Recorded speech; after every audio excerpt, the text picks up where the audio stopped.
महलों में राखे जाए। और एक और है, उसमें मेरे ख्याल 3 हैं, तीनों हैं। आशा एक राम से, दूजी आशा छोड़ दे, नाता एक राम से, दूजा नाता। तो कैसे मौकों पे वो भजन, ये भजन गाना ज़्यादा अच्छा है। नारायण का भजन गाने की इतनी जरूरत नहीं है गौड़िया मठ में बैठकर।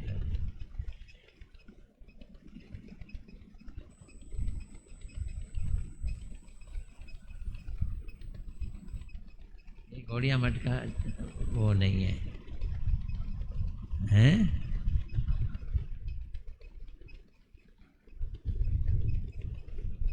नहीं, नारायण के भक्त नारायण गाते हैं, श्रीमन नारायण नारायण।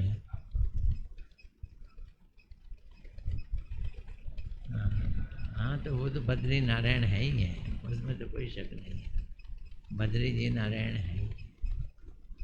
एनीवे, वंदे अहम श्री गुरु श्री युगपद कमलम श्री गुरुन् वैष्णवांश्च श्री रूपम साग्रजातं सहगण रघुनाथान्वितं तं सजीवं साद्वैतं सावधूतं परिजन सहितं कृष्ण चैतन्य देवं श्री राधा कृष्ण पदान् सहगण ललिता श्री विशाखान्वितांश्च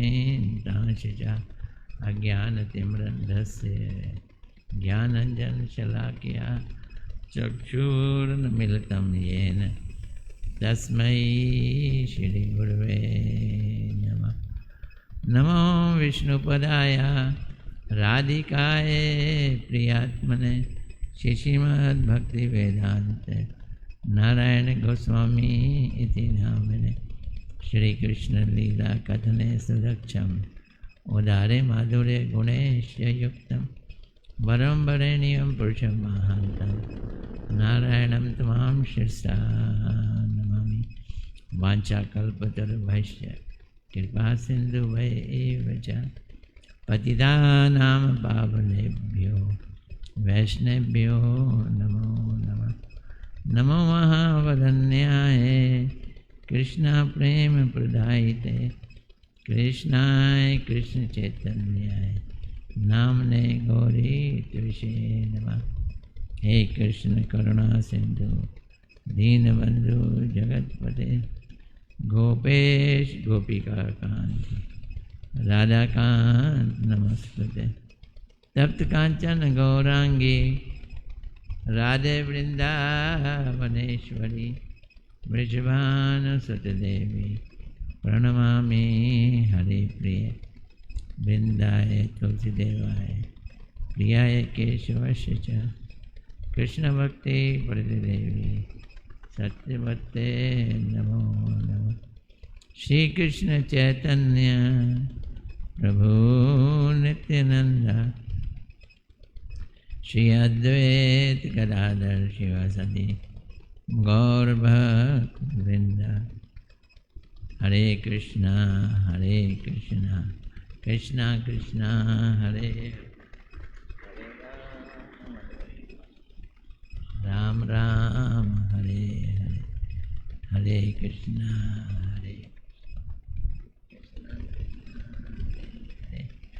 हरे राम राम राम हरे हरे हरे कृष्णा कृष्णा कृष्णा हरे हरे हरे राम राम राम हरे हरे। एक बार फिर हरे कृष्णा कृष्णा कृष्णा हरे हरे हरे राम राम राम हरे। मैं सर्वप्रथम अपने परम आराध्यतम गुरुदेव नित्य लीला प्रविष्टों विष्णुपाद अष्टोत्तर श्रीमद् भक्ति वेदांत नारायण गोस्वामी महाराज जी के चरणों में अनंत कोटि दंडवत अर्पित करता हूँ।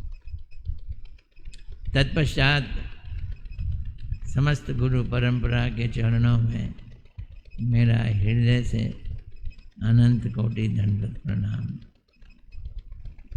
उपस्थित वैष्णव के चरणों में मेरा यथायथ दंडवत प्रणाम। आइए थोड़ी देर कीर्तन करते हैं। हरे कृष्णा कृष्णा कृष्णा हरे हरे, हरे राम राम राम हरे हरे, हरे कृष्णा कृष्णा कृष्णा हरे हरे, हरे राम राम राम हरे हरे, हरे कृष्णा कृष्णा कृष्णा हरे हरे, हरे राम राम राम हरे हरे, हरे कृष्णा कृष्णा कृष्णा हरे हरे, हरे राम राम हरे हरे, हरे कृष्णा कृष्णा कृष्णा हरे हरे, हरे राम राम हरे हरे, हरे कृष्णा कृष्णा कृष्णा हरे हरे, हरे राम राम हरे हरे, हरे कृष्णा कृष्णा कृष्णा हरे हरे, हरे राम राम हरे हरे, हरे कृष्णा कृष्णा कृष्णा हरे हरे, हरे राम राम हरे हरे, हरे कृष्णा कृष्णा कृष्णा हरे हरे, हरे राम राम हरे हरे, हरे कृष्णा कृष्णा कृष्णा हरे हरे, हरे राम राम हाथ उठा के, हरे कृष्णा कृष्णा कृष्णा हरे हरे, हरे राम राम हरे, हरे कृष्णा कृष्णा कृष्णा हरे हरे, हरे राम राम हरे। ये असली सत्संग है, हरि नाम संकीर्तन।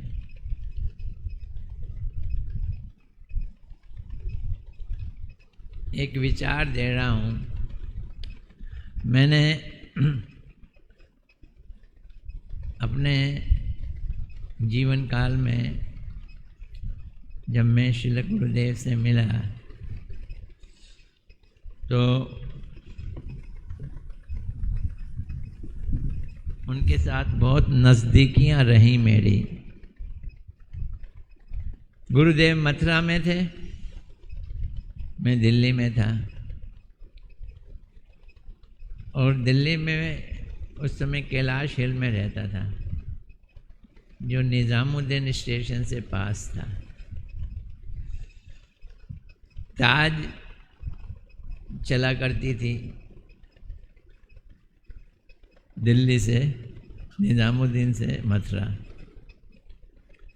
तो मैंने, पैसे ज़्यादा होते नहीं थे, पास बना रखा था, उसे MST कहते हैं अंग्रेजी में, पास बनवा रखा था।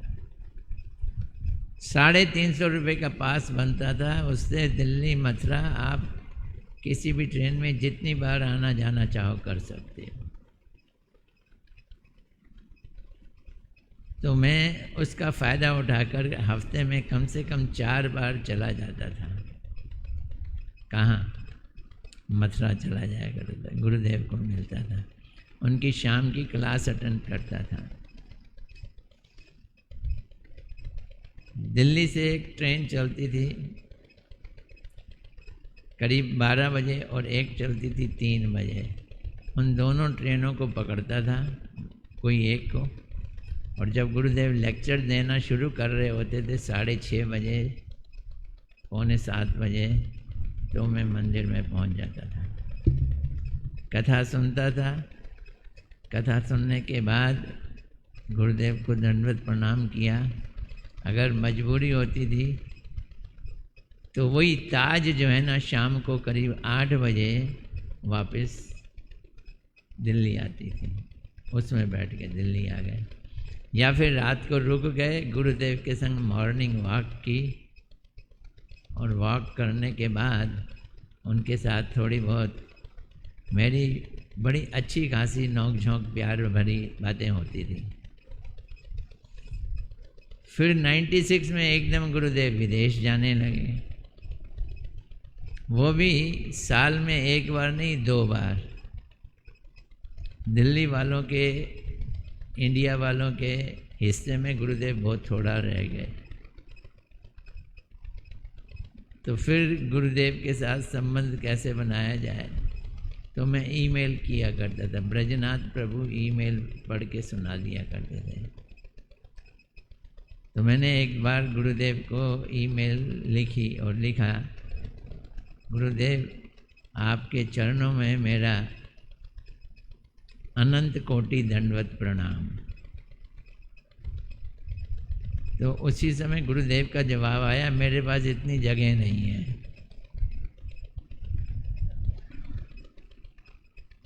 क्या जवाब आया?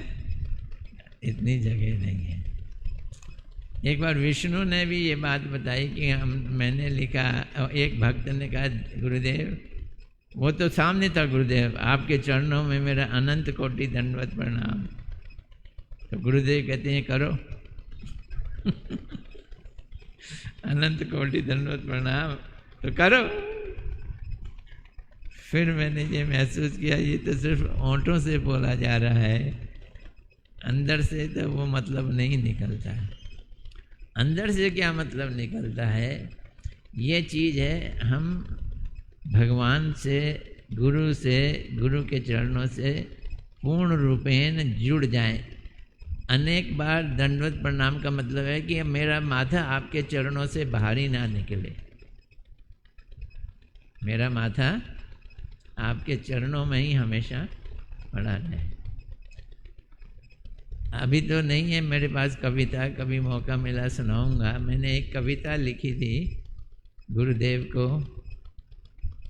कि गुरुदेव, मेरा दिल करता है कि मैं आपके चरणों की जूती बन जाऊं, आप पहनते हो तो मैं आपके साथ रहूं।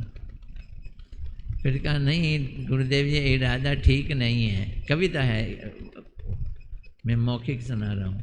क्योंकि जूता तो आप उतार के बाहर रख देते हो, अपने कमरे में रखते नहीं, ना मंदिर में लेके जाते हो, तो ऐसे में जूता बनने से क्या फ़ायदा। फिर लिखा, दिल करता है कि मैं आपके मोजे बन जाऊं, सॉक्स बन जाऊं। वो तो आप पहने रखते हो ना, पर वो भी उतार दिए जाते हैं। तो फिर मैंने कहा, मेरा दिल कर रहा है सॉक्स भी नहीं चलेगा क्योंकि वो उतर जाते हैं। मेरा दिल कर रहा है आपके चरणों की रज बन जाऊं और आपके चरणों में चिपका रहूं। फिर मैंने कहा, फिर आप बाथरूम में जाके पैर धो लोगे, वो रज बह के चली जाएगी, वो भी बेकार हो जाएगी। ये भी बात मुझे पसंद नहीं आ रही, मैं समझ नहीं आ रही मैं क्या करूं जो सदा बना रहूं। फिर मैंने कहा, गुरुदेव आपके चरणों की मालिश करते हैं, आपके चरणों में बड़ी सुंदर सौभाग्य की रेखा है, मेरा दिल करता है वो रेखा बन जाऊं ताकि हमेशा आपके चरणों के संग चिपका रहूं। हम सब लोग भगवान के नित्य दास हैं और ये नित्य दासत्व हमको गुरु के थ्रू प्राप्त होती है। समझ आ रही है बात? ये गुरु के थ्रू प्राप्त होती है क्योंकि गुरु भी कृष्ण के नित्य दास हैं और वही हमको नित्य दास बनाएंगे। इसे कहते हैं अनुगत्यमय मार्ग। कौन सा मार्ग? अनुगत्य वाला मार्ग, फॉलोइंग, अनुगत्य वाला मार्ग। तो गुरुदेव, दो दुनिया हैं। एक दुनिया टूट फूट वाली है, चटक जाती है, फट जाती है, मिट जाती है, टूट जाती है, अलग हो जाती है। वो दुनिया हमारी है, हम देखते हैं। यहाँ कोई भी चीज़ एक साथ टिकी नहीं रहती, अनित्य है। अनित्य मीन्स टेम्परेरी है। लेकिन गीता में भगवान खुल के कह रहे हैं, ममे वंश जीव लोग जीव भूत सनातना, सारे जीव मेरे सनातन अंश हैं। इसका मतलब हम उनके सनातन अंश हैं, हमारा उनके साथ परमानेंट कनेक्शन है। कम से कम सोचना शुरू कर दें, प्रभु मैं तुम्हारा तुम मेरे, हे राधे मैं तुम्हारा तुम मेरी। तो जैसे हम बोले हरे हरे मैंने राधा रानी मैं तुम्हारी, मैं तुम्हारी या तुम मेरी, या मैं तुम्हारा, जैसे भी है। इसी चीज को सीखना है कि अब हमको अपना प्लेटफॉर्म बदलना है।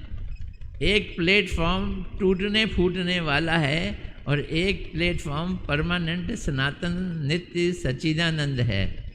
हमको टूटने वाले प्लेटफॉर्म से शिफ्ट होकर परमानेंट वाले प्लेटफॉर्म में जाना है।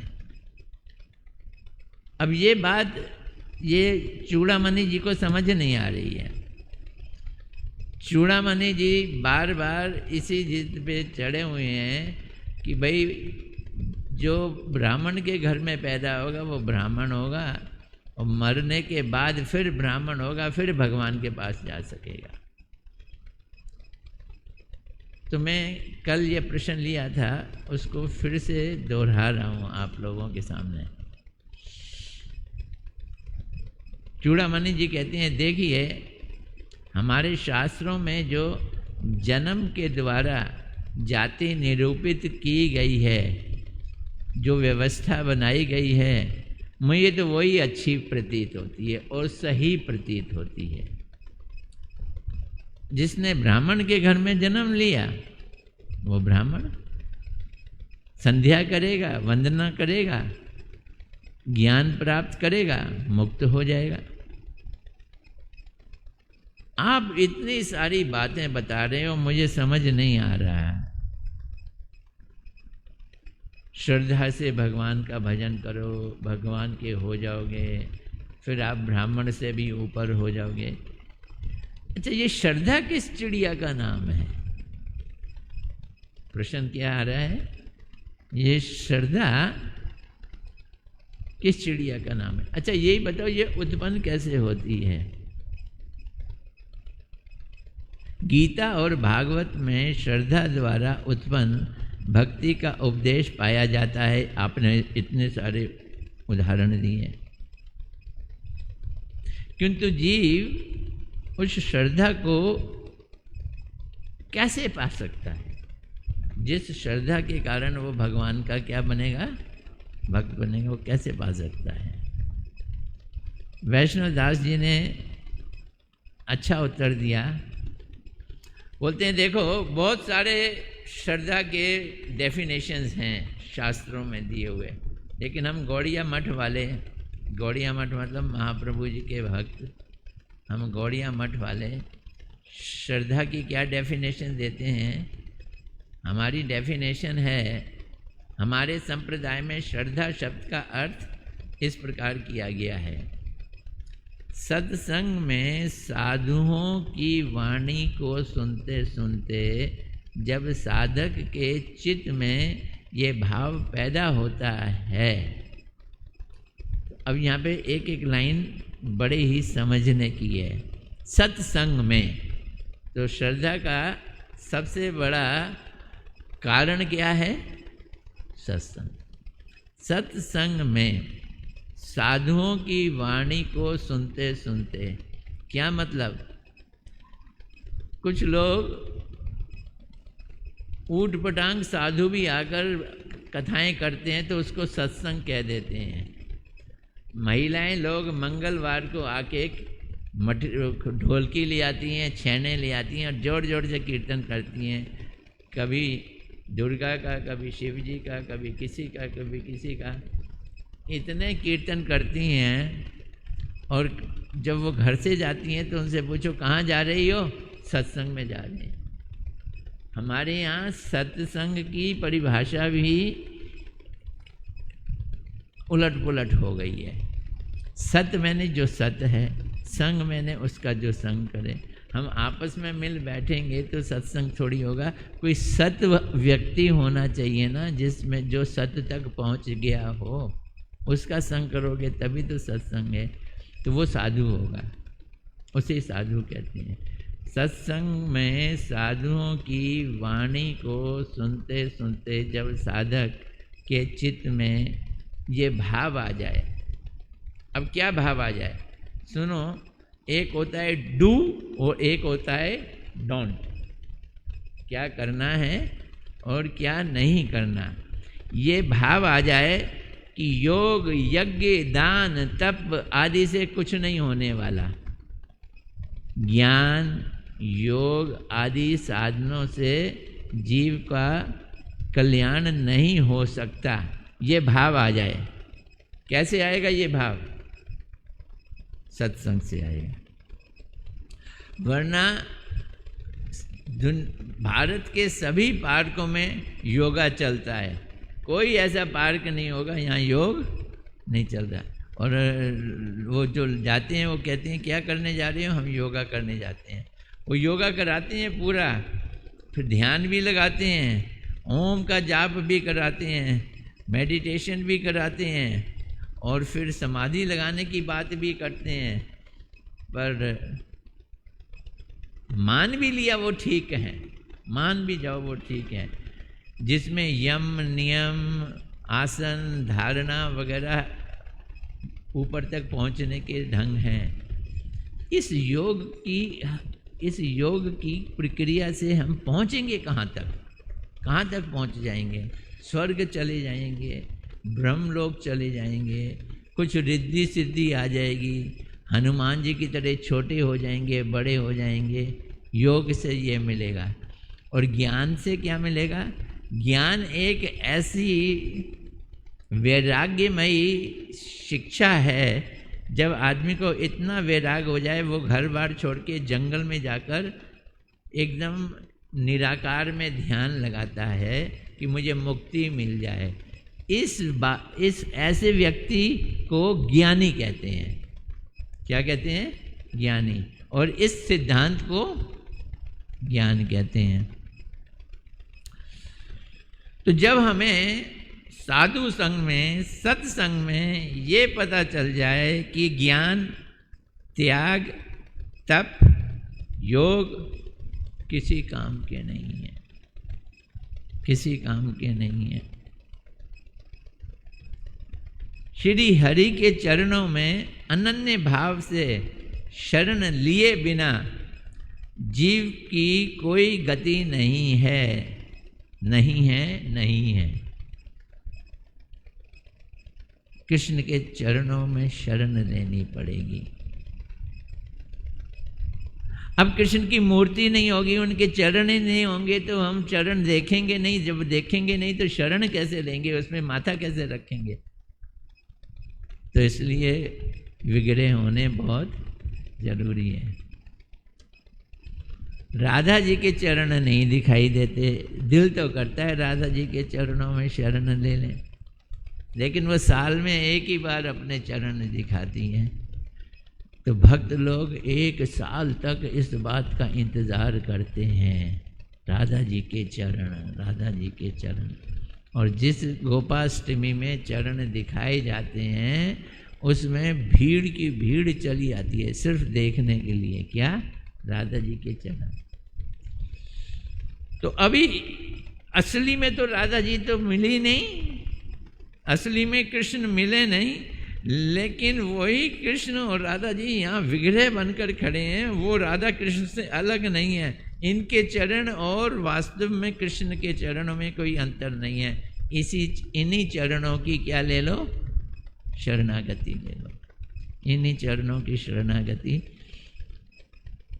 बिना अनन्य भाव से शरण लिए बिना जीव की कोई गति नहीं है, ये समझना चाहिए। शरण किसको कहते हैं? अब ये प्रश्न उठता है, शरण किसको कहते हैं? तो जो जीव शरण लेता है, भगवान के चरणों की शरण लेता है, तो समझना चाहिए कि उस साधक के हृदय में श्रद्धा आ गई। बातचीत किसकी चल रही है? श्रद्धा की। उसके अंदर श्रद्धा आ गई। अब श्रद्धा का स्वरूप समझ लो।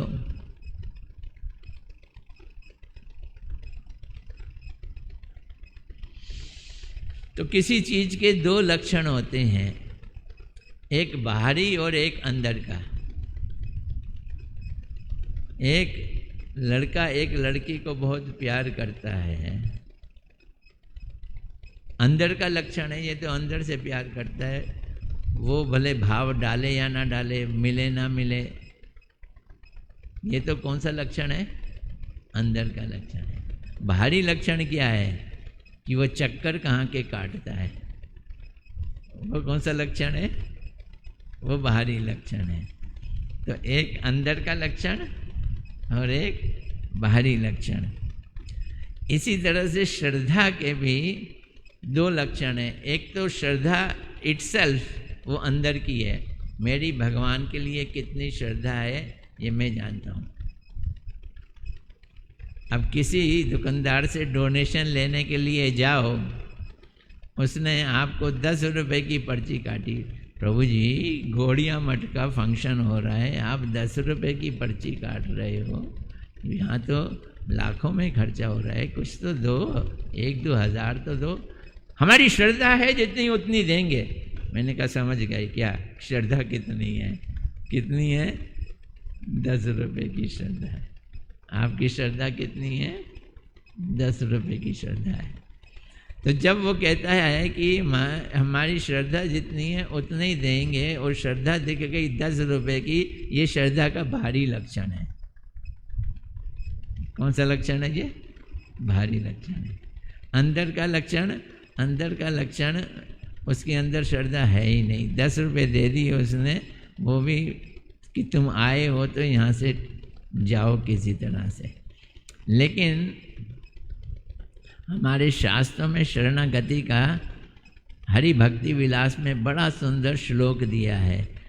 मैं श्लोकों में एक्सपर्ट नहीं हूँ, पर ये श्लोक हमारे गौड़ीय संप्रदाय में बहुत बोला जाता है, बहुत बार बोला जाता है। अनुकूलस्य संकल्पः प्रतिकूलस्य वर्जनम। भगवान की भक्ति के अनुकूल का संकल्प करना। अनुकूल मैंने फेवरेबल, जो भगवान के लिए फेवरेबल है उसका संकल्प करना। संकल्प का मतलब है निश्चय करना। और जो भगवान के लिए फेवरेबल नहीं है, वर्जनम, वर्जन मैंने त्याग करना। रक्षसति इति विश्वासो, ये विश्वास रखना कि भगवान रक्षा करते हैं, ये शरणागति का बहुत बड़ा पॉइंट है। हमें विश्वास नहीं होता। जैसे ही कोई समस्या आएगी, ऑफिसों में देखा, हर जगह देखा, इधर उधर लोग गलत काम करने को तैयार हो जाएंगे अपनी प्रॉब्लम को सॉल्व करने के लिए, लेकिन ये विश्वास नहीं आएगा कि कृष्ण रक्षा करेंगे। रक्षसति इति विश्वासो, ये पूरा विश्वास रखो कि कृष्ण रक्षा करेंगे। ये शरणागति की तीसरी चीज़ है। पहली अनुकूल को ग्रहण करना, प्रतिकूल को त्यागना।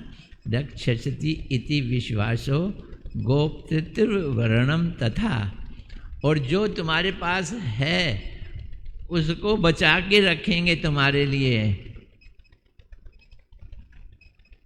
मुसीबत में रक्षा करेंगे, जो तुम्हारे पास होना चाहिए उसको तुम्हारे पास बचा के रखेंगे। इन दो चीज़ों पे क्या करना? विश्वास करना।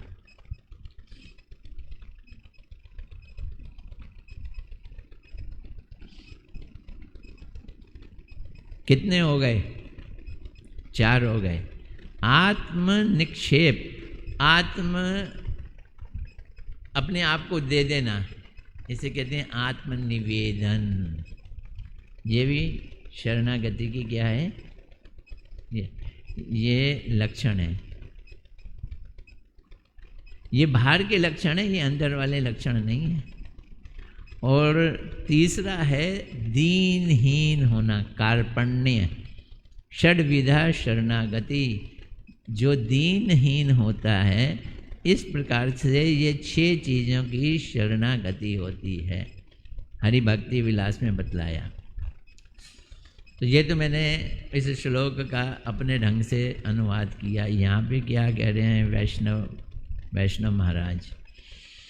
अर्थात अनन्य भक्ति के अनुकूल आचरण करूँगा और प्रतिकूल का मैं त्याग करूँगा, ऐसी प्रतिज्ञा शरणागति। केवल भगवान ही मेरे रक्षक हैं। ज्ञान, योगाभ्यास, तपस्या, इससे मेरा कल्याण नहीं होगा।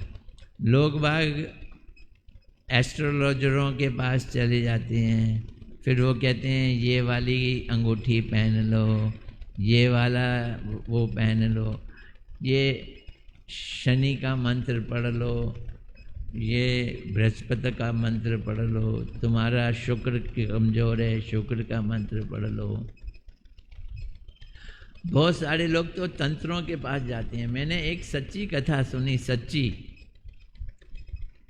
कि एक आदमी वृंदावन में या बरसाना में कहीं रहता था, बरसाना में, और वो घोषणा करता था कि मैं तुम्हें कृष्ण के दर्शन करा लूँगा, आप मुझको इतने 1000 रुपया दो, कृष्ण के दर्शन करा दूँगा। और लोग दर्शन करते थे और बड़े सुंदर कृष्ण के दर्शन, हजारों रुपया वो कमाने लगा। तो एक महात्मा थे, वो बोलते हैं ऐसे धन को देकर कृष्ण तो मिल नहीं सकते हैं, ये कोई गड़बड़ कर रहा है। वो महात्मा सुना रहे हैं अपनी कहानी, दास्तान, कि मैं वहाँ चला गया। बोलते जब मैं वहाँ गया, गौड़िया है वो महात्मा, विपिन बिहारी कुछ ऐसा उनका नाम था। वो बोलते हैं जब मैं गया तो उसने पैसे मांगे, मैंने दे दिए। भाई उसने तो उसी समय मंत्र पढ़ा और कृष्ण सामने आ गए। बोलते बहुत सुंदर, वैसे ही चेहरा जैसा हमने वर्णन सुना हुआ, मुरली हाथ में लिए हुए। बोलते हैं मेरा तो माथा ठनका कि साधन विधि के बिना पैसों से कैसे भगवान दिख सकते हैं। बोलते हैं मैं वहीं बैठ गया और जोर जोर से महामंत्र करने लगा, हरे कृष्ण कृष्ण कृष्ण हरे हरे, हरे राम राम राम हरे हरे। बोलते हैं मेरे 5 मिनट महामंत्र तेज आवाज में करने से वो कृष्ण कृष्ण की जगह प्रेत बन गया और जोर से चिल्लाया, भगाओ इसको, इसको कहाँ से उठा लाए हो यहाँ, इसको यहाँ नहीं रहने दो। अब वो आदमी जो 1000 लेके कृष्ण दिखाता है, उसको कहता है तुम यहाँ से चले जाओ। बोलता है मैं नहीं जाऊँगा, ये प्रेत तूने, प्रेत को कृष्ण बनाकर दुनिया को दिखाकर बेवकूफ़ बनाता है। प्रेत भी कोई शक्लें ले लेते हैं। तो उसका भागवत में उदाहरण है, आपने सुना होगा, महात्म में, पद्म पुराण का महात्म है। गोकर्ण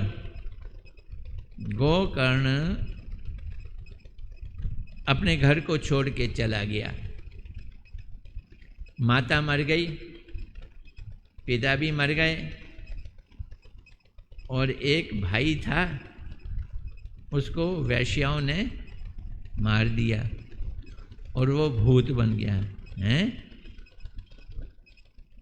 धुंधकारी, वो भूत बन गया।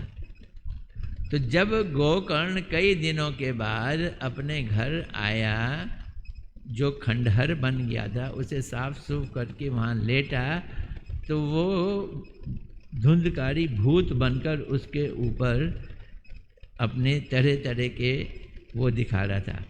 तो कभी वो इंद्र बन गया, उसमें लिखा है क्या बन गया, इंद्र बन गया, और कभी वो भैंसा बन गया, कभी वो क्या कुछ बन गया, कभी। इसका मतलब भूत प्रेत कोई भी रूप धारण कर लेते हैं। फिर जी मैंने जोर जोर से मंत्र पढ़ा और उसको डांट लगाई और उसको कहा कि ये प्रेत विद्या छोड़। बोलता है अब मैं नहीं छोड़ सकता, मैं इस प्रेत के अधीन हो गया हूँ। वो बोलता है, तांत्रिक बोलता है, इस प्रेत के मैं कंट्रोल में हूँ, इसको नहीं छोड़ सकता। तो क्या करूँ? तो कम से कम ब्रज छोड़ दे, बरसाना तो बरसाना नहीं, ब्रज छोड़ दे। तूने जो कुछ भी करना दिखाना है आउट ऑफ ब्रज जा। वो चला गया, फिर वो ब्रज छोड़ के चला गया। तो कहने का तात्पर्य ये है कि भगवान जो हैं वो उनका पाने का एक साधन है, उसकी विधि है। और वो विधि क्या है कि वो योगाभ्यास, तपस्या, इन सब से मेरा कुछ कल्याण नहीं होता, इस चीज़ पे विश्वास करना।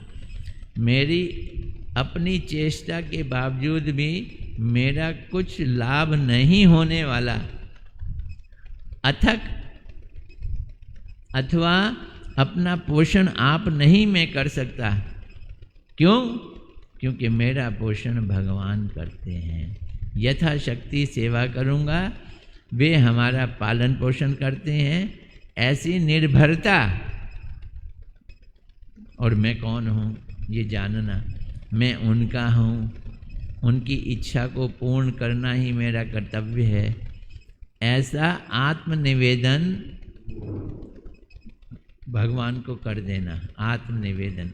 और छठा, मैं दीनहीन अकिंचन हूँ, ऐसा दैन्य भाव। ये सब भाव मिलकर 6 षडांग शरणागति, 6 अंग वाली शरणागति है। जहाँ शरणागति है, ये 6 अंग हैं।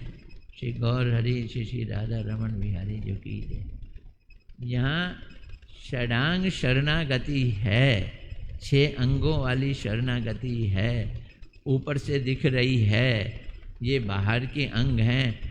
उस बाहर की चीज़ जिस आदमी में दिखती है, उसके अंदर क्या है? श्रद्धा है। बाहर ये 6 चीज़ें दिखेंगी तो अंदर वो श्रद्धा होगी उसके अंदर। ये सब भाव मिलकर अंतःकरण में प्रवेश करके जिस वृत्ति को प्रकाशित करते हैं उसे श्रद्धा कहते हैं। तो ये 6 भाव कहाँ जाएंगे? अंतःकरण में जाएंगे। अंतःकरण में जाएंगे तो उसको श्रद्धा कहते हैं। ऐसे श्रद्धालु जीव ही भक्ति के अधिकारी हैं। योगी, तपस्वी, ध्यानी वो अधिकारी नहीं है।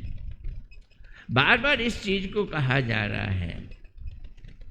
रूप गोस्वामी जी ने भी अपनी परिभाषा में इस चीज को लिखा है, अन्य अभिलाषिता शून्यम ज्ञान कर्म आद्य अनावृतम। शब्द लिखा है ज्ञान कर्म आदि अनावृतम, ज्ञान कर्म से जो ढकी ना हो। बार बार ये क्यों कह रहे हैं?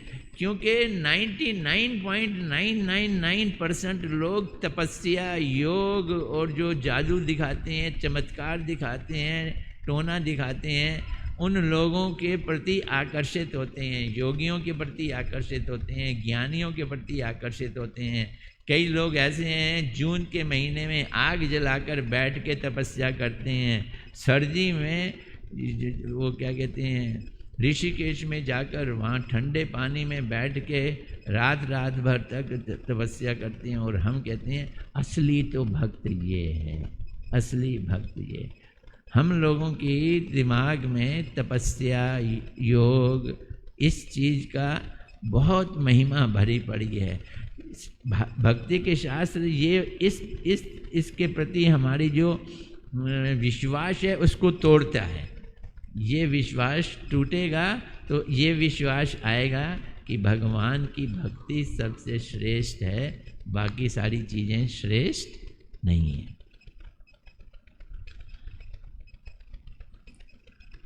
उसे श्रद्धा कहते हैं। ऐसे श्रद्धालु जीव ही भक्ति के अधिकारी हैं। ये नित्य मुक्त जीव प्राथमिक अवस्था है। तो जो श्रद्धा रखता है, जिसके अंदर ये 6 शरणागति हैं, वो शरणागति से अंदर श्रद्धा आ गई, वो नित्य मुक्त हो जाएगा।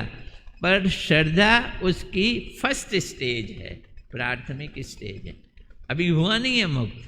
मुक्त का क्या मतलब है कि वो इस संसार को छोड़ के, हम उस देश के वासी हैं जिस देश में कृष्णा रहते हैं। हम कहाँ जाएंगे? जहाँ कृष्णा रहते हैं। यह नित्य मुक्त जीव की प्राथमिक अवस्था है। अतएव यही जीवों का नित्य स्वभाव है। इसके अतिरिक्त दूसरे सभी स्वभाव निमित्तिक हैं। अब चूड़ामणि जी का अगला प्रश्न आया। चूड़ामणि भी मजबूर हो रहा है इन बातों को मानने के लिए।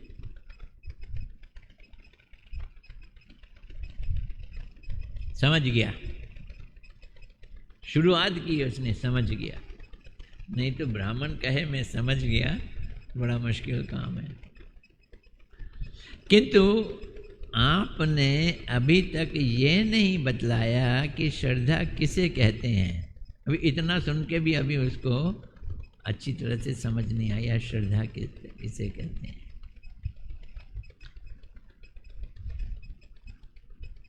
यहाँ वो किसे कहते हैं का मतलब है आती कैसे है। ये मैडम श्रद्धा आएंगी कहाँ से, उनको बुलाया कैसे जाए। तो वो बोलते हैं श्रद्धा यदि ये माना जाए अच्छे कर्म करो तो श्रद्धा आ जाएगी। किससे आएगी श्रद्धा? सत्कर्म से। तब तो मेरी बात ठीक निकली कि पहले कर्म अच्छे होने चाहिए, फिर श्रद्धा आएगी, फिर भक्ति बनेगी।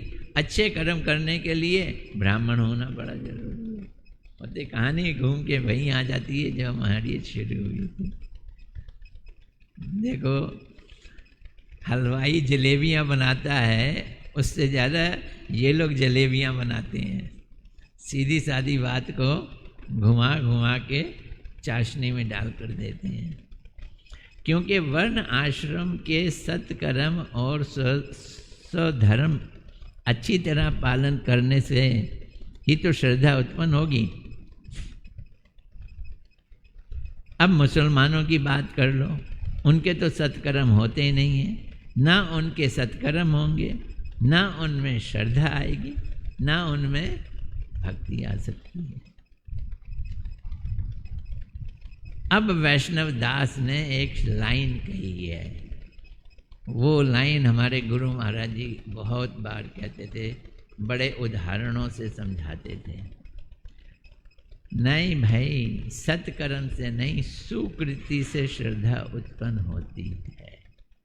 तो दो चीज़ों में डिफरेंस देखो, एक है सुकृति और एक है सत्कर्म। इन दो में अंतर आ जाता है।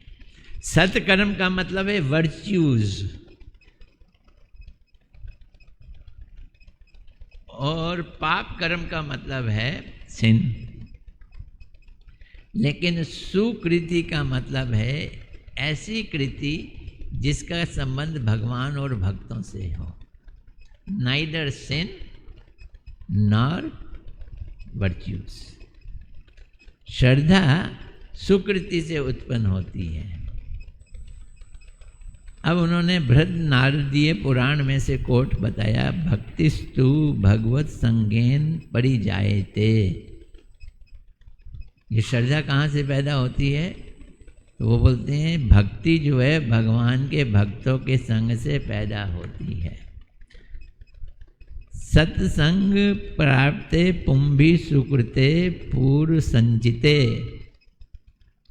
अब प्लीज इस बात को समझना, इतना समझ जाना कि आप अगर सो रहे हो और आपको कोई हिला के कहे कि भाई सुकृति क्या होती है, श्रद्धा क्या होती है, आपके मुंह से गलत बात ना निकले, सही बात निकले। मुझे ध्यान है आज वो आए नहीं या ये बैठी हुई हैं। एक ज़माने में हमने कथा की थी भाव क्या चीज़ है? भाव तो शुद्ध सत्व विशेष आत्मा को भाव कहते हैं। मेरे इस सत्संग को सुनने वाले पुराने, जैसे ये बैठी हैं, वो लड़का कहाँ गया? राजन, वो आज आया नहीं हैं? हाँ, वो मुझे बोल रहा था वो शुद्ध सत्व विशेष आत्मा बता दो ना आज। तो मैं आज शुद्ध सत्व विशेष आत्मा तो नहीं बता रहा, लेकिन ये बता रहा हूँ कि इस चीज़ को इतना याद कर लो कि आपको सोए सोए ये चीज़ याद आए कि श्रद्धा किससे पैदा होती है? सुकृति से। सुकृति कहाँ से आती है? सत्संग से। और सत्संग नहीं, सॉरी, श्रद्धा कहाँ से पैदा होती है? सत्संग से। और सत्संग कैसे मिलता है? सुकृति से। ये चेन याद कर लो। तो बोलते हैं भक्तिस्तु भगवत संगेन परिजायते, भक्ति भगवान के भक्तों के संग से आती है। सत्संग प्राप्त पुंभी, और ये सत्संग से प्राप्त होती है भक्ति। भगवत संग कहाँ मिलता है? सत्संग में मिलता है ना। तो पुंभी यानी पुरुष को ये सत्संग कहाँ मिलता है? सुकृति से। सुकृते पूर्व संचिते, पिछले जन्म की संचित सुकृतियों से हमको सत्संग मिलता है। सत्संग से हमारे को श्रद्धा मिलती है। वो तो कुछ और सोचे बैठा था कि सत्कर्म करेंगे, वर्च्यूज करेंगे, तब जाके हम ब्राह्मण बनेंगे, ब्राह्मण बनेंगे फिर भक्त बनेंगे। लेकिन यहाँ उन्होंने सबको काट दिया। अब सुकृति दो प्रकार की होती है। तो सुकृति को इन्होंने यहाँ पे वर्च्यूज और स्पिरिचुअल दो कैटेगरी में डाल दिया है। वैसे शास्त्रों में और हमारे गौड़िया मठ में सुकृति एक ही चीज़ के लिए कही जाती है, जो भगवान और भगवान के भक्तों से कनेक्टेड है।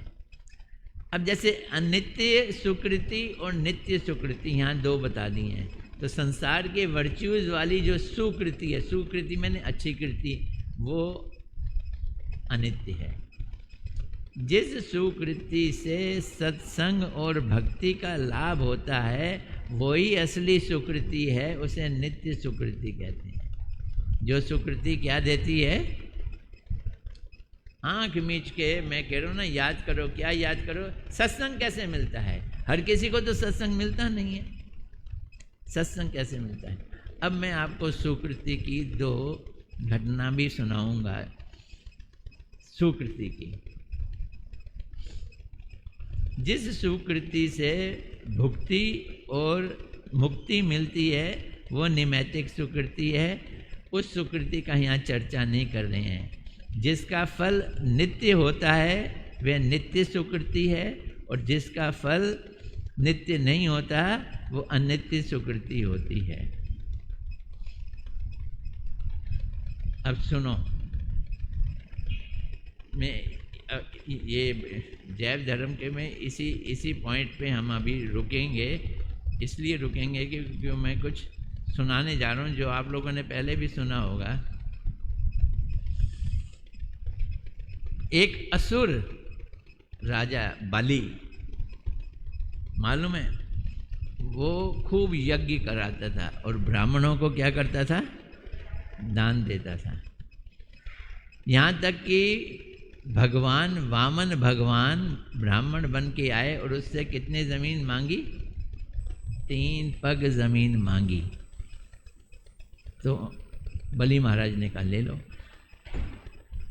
बलि महाराज के गुरु शुक्राचार्य थे, उन्होंने मना किया, ये भगवान आ गए हैं तेरे से सब कुछ छीन लेंगे।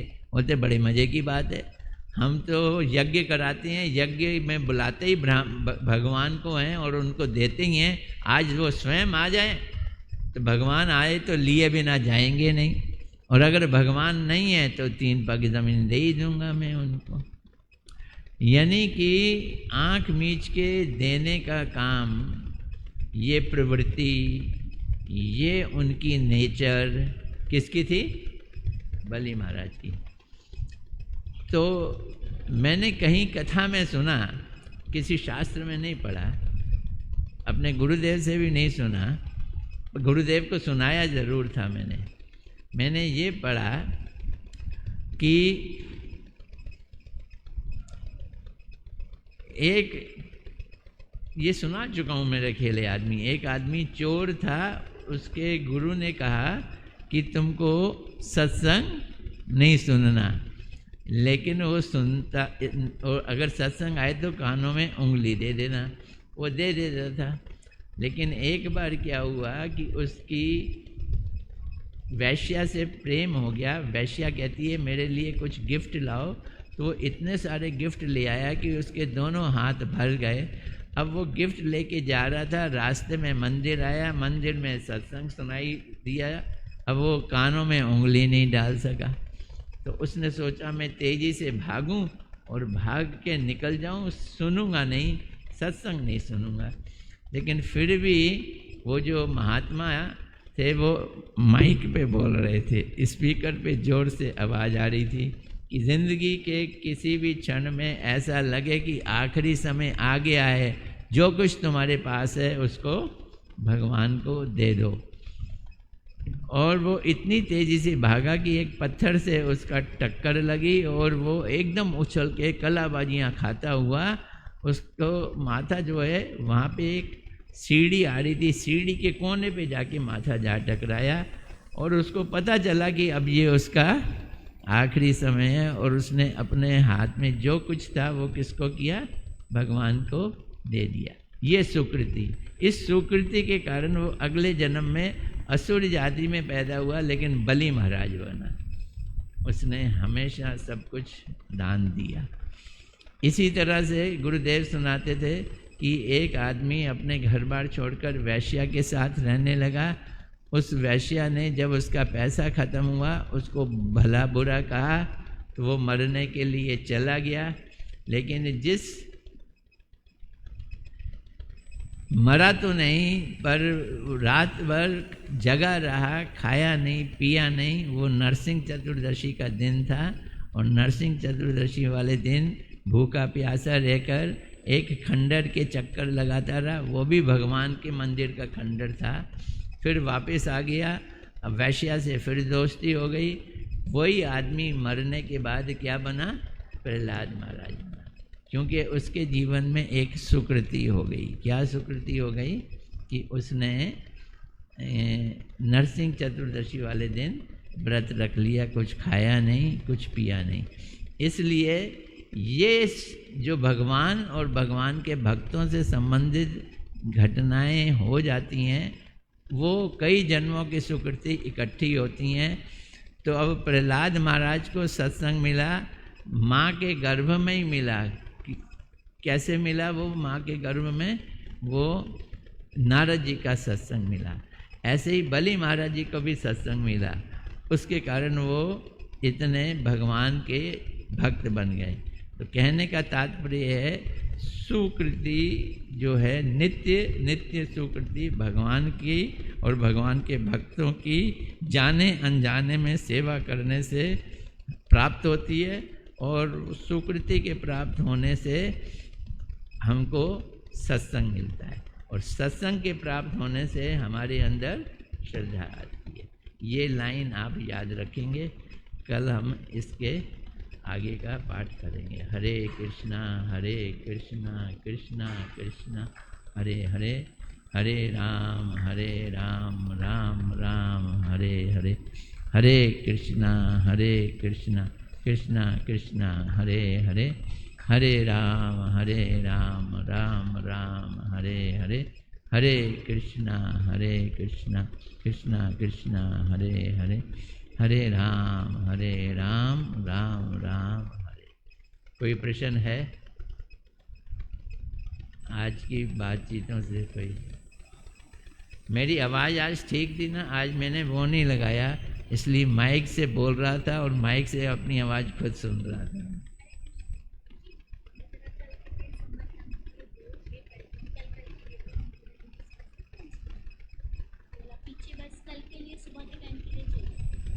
ये मिटा दोगी? नहीं मिटाएंगे नहीं, पीछे की साइड लिखो। हाँ लिखो। मैं